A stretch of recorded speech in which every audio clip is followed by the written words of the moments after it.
Today, we're asking some big questions. Will AMD finally take the performance crown from NVIDIA with their upcoming RDNA4 graphics cards? Or is Team Red planning a completely different strategy for this generation?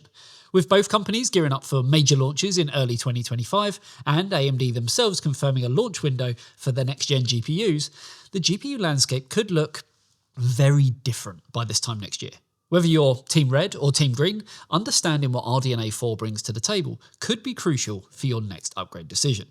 In this video, we're diving into everything that we know about AMD's next-generation architecture, from confirmed launch details to potential performance targets, and new features that might influence your future GPU plans. But before we get into that, here's a quick word from this video's sponsor. I'm never going to be an esports gamer. I never get any kills. I wouldn't be so sure of that. Is that Andy Raffel from eTeknix.com? Yes, my son. It is me, Andy Raffel from eTeknix.com. What are you doing here? I'm here to bestow upon you a gift that will transform you into a true gamer. With a 24.5-inch Full HD screen, 240Hz refresh rate, 0.5 millisecond response time, AMD FreeSync Premium, and height adjustability, you'll be gaming in the big leagues in no time. Thank you. No problem, my son. Why don't you check out the link in the description below to find out more. So let's start with what we actually know so far. AMD has officially confirmed that their RDNA4 architecture will be launching in early 2025. This isn't just speculation, it's straight from AMD's leadership. They've also emphasised a strategic shift towards price competitiveness, aiming to capture a larger portion of the market. According to AMD's Senior Vice President and General Manager of the Computing and Graphics Business Group, Jack Huynh, the company's priority is to build, scale and reach 40 to 50% of the market faster, rather than focusing on ultra-high-end GPUs that only a small fraction of gamers can actually afford. Well, what AMD actually want to do is to build gaming systems for millions of users. Pretty admirable. Now, this strategic pivot raises the question, what exactly is AMD planning with RDNA4? This is where things get really interesting and potentially controversial for some AMD fans. Recent leaks suggest that AMD might be taking a completely different approach with RDNA4 compared to previous generations. While RDNA2 and RDNA3 directly challenged NVIDIA's highest-end cards, even if they didn't always win, RDNA4 appears to be following a different playbook entirely. In fact, rumours strongly suggest that AMD has actually cancelled their top-end SKU for this generation, a move that would have been unthinkable just a few years ago. This shift actually aligns with AMD's confirmed focus on price competitiveness. Instead of pouring resources into flagship GPUs that only a small fraction of gamers can afford, AMD seems to be prioritising delivering high performance at more accessible price points. By reallocating resources from a top-tier SKU to the rest of the lineup, AMD could offer, well, better value across the board, making high-end gaming more attainable for a larger audience and aligning with, what was said. Now, looking at AMD's previous strategies, this represents a significant change. With RDNA2, they managed to compete with NVIDIA across the entire stack, even if they didn't outright win for the Halo products like the 6900 XT or 6950 XT. RDNA3, however, continued this approach, though with less success at the high end. But now, rather than trying to match NVIDIA's upcoming RTX 5090, I guess it's going to be called, AMD appears to be targeting performance levels around what we currently see from the RTX 4090. Now, this performance target actually makes, well, a lot of sense when you think about it. The RTX 4090 already offers more performance than most gamers can practically use, often being CPU limited in various games nowadays. By targeting this level, AMD can focus on optimizing their architecture for better efficiency and that all-important cost effectiveness. We're expecting to see performance gains of between 30 to 50% over the current RX 7900 XTX, which would put RDNA4 right in the sweet spot. Powerful enough for any current gaming scenario without the excessive overhead and, of course, price tag of NVIDIA's next-gen flagship. Now, the implications for competing with Blackwell are particularly interesting though, as while NVIDIA pushes even higher with the RTX 5090, likely targeting the $2,000 mark, AMD could potentially offer RTX 4090 level performance at significantly lower price points. And for most gamers, this could represent a much more practical high-end option.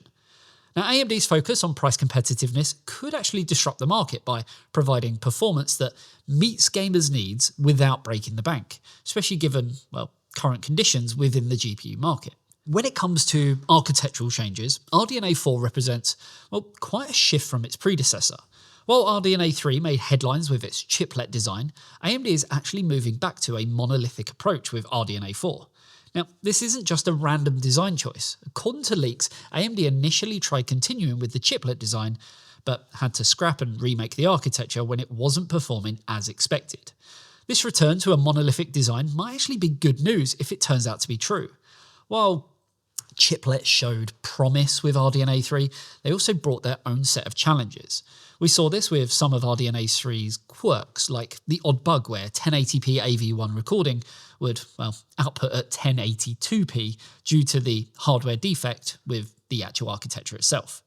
Now, the monolithic approach also brings its own advantages. Without the complexity of managing multiple chiplets, AMD can focus on optimizing the architecture itself, and, this could lead to better latency, potentially improve power efficiency, and, might even help them hit their performance targets more consistently. Now, it is worth noting that NVIDIA has stuck with monolithic designs all along for their gaming GPUs, and there might be, good reason for that. Though with Blackwell on the server front, this is using a unified MCM design, so I guess we'll see if they migrate the consumer architecture over as well. Now, digging deeper into the architectural improvements, RDNA4 from AMD is expected to feature enhancements in its compute units and pipeline efficiency. By refining the core components of the GPU, AMD aims to achieve higher performance per watt, which is crucial for both gaming and professional applications. Improved cache hierarchies and smarter prefetching algorithms could also contribute to, again, reduced latency, and that can mean smoother gameplay experiences overall. So what's not to love there?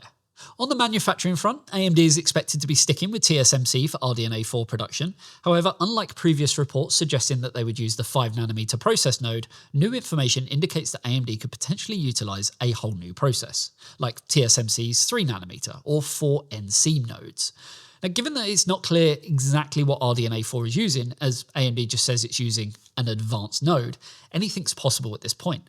Now, the monolithic design could also benefit from these advanced nodes, potentially offering higher transistor densities and better power characteristics, without the complexities associated with chiplet designs. The memory subsystem is also getting a significant overhaul with RDNA4, with current speculation pointing towards AMD sticking with GDDR6 rather than making the jump to GDDR7, but with some interesting optimizations. So we're likely to see memory capacities ranging from 12GB on lower-end models up to 20GB on the top-end SKUs. While this might seem conservative compared to NVIDIA's offerings, AMD's focus appears to be on optimizing bandwidth efficiency rather than just raw capacity. And with that in mind, the memory bus is expected to be wider than RDNA4, potentially offsetting the decision to stick with, slower, older GDDR6. One area where AMD is reportedly making significant strides is in ray tracing performance. RDNA4 introduced hardware-accelerated ray tracing, but it lagged behind NVIDIA's RTX series. But with RDNA4, AMD is expected to close the gap considerably.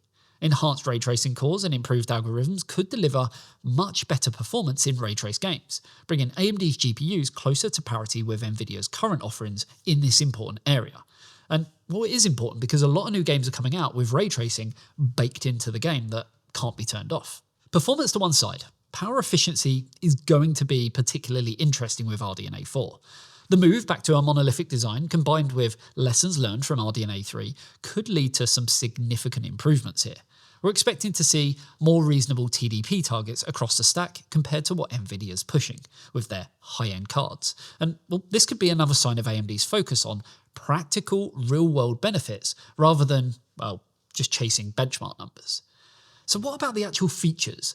Well, perhaps one of the most intriguing developments on the gaming front is AMD's rumoured FSR4. Now, unlike previous FSR iterations, which prided themselves on being hardware agnostic, FSR4 is reportedly incorporating machine learning elements, a significant shift from AMD's traditional algorithmic approach. This raises some interesting questions about hardware compatibility.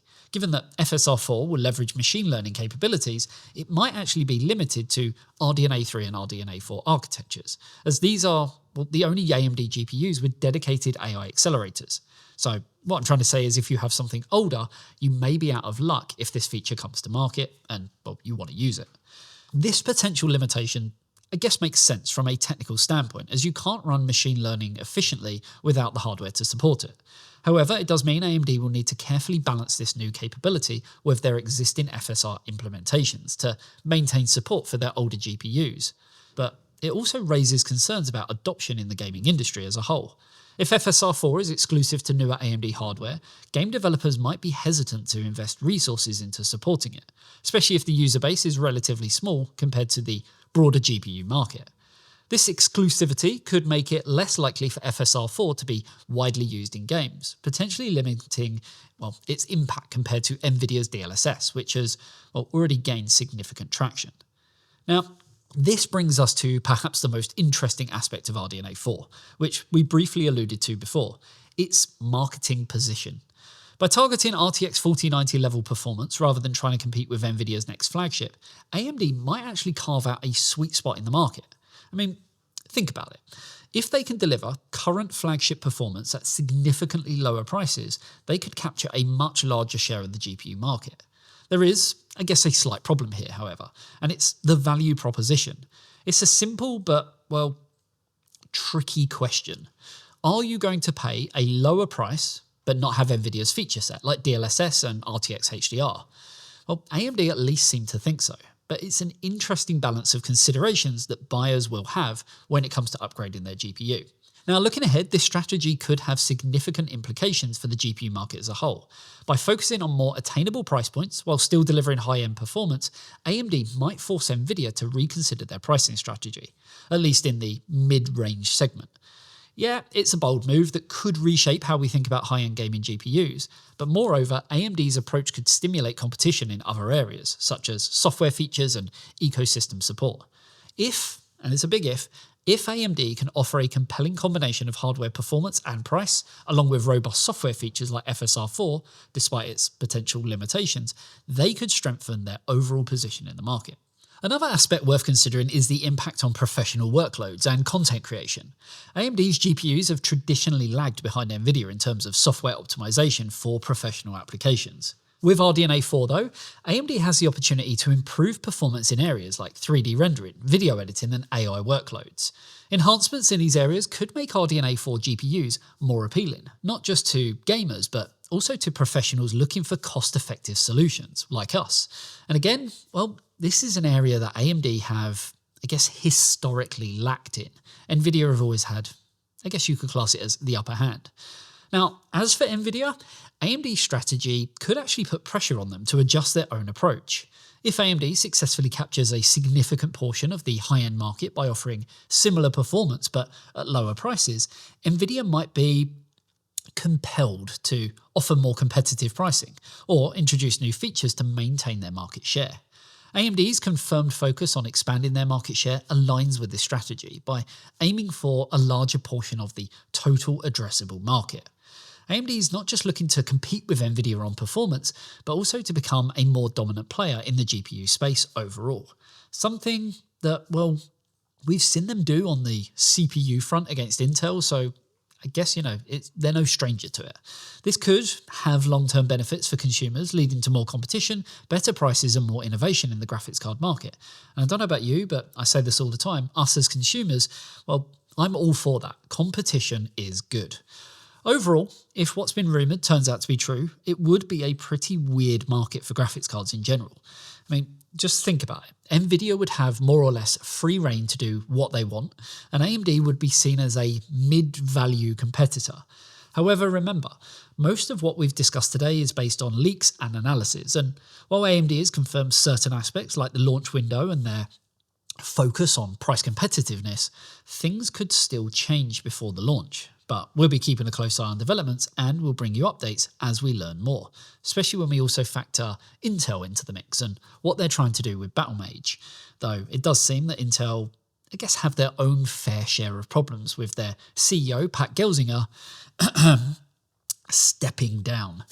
For now, that's going to wrap up our look at AMD's RDNA4 architecture. If you found this helpful, liking a sub to the channel would be amazing. And if you love what we do, consider supporting us over on Patreon, where you'll get access to a whole host of goodies, including behind-the-scenes content, access to our testing data, bi-weekly game nights, meetups at our offices, which are actually new, and much, much more. The link is, as always, down below. Thanks for tuning in, and I'll see you in the next one. See you later, guys. Bye-bye.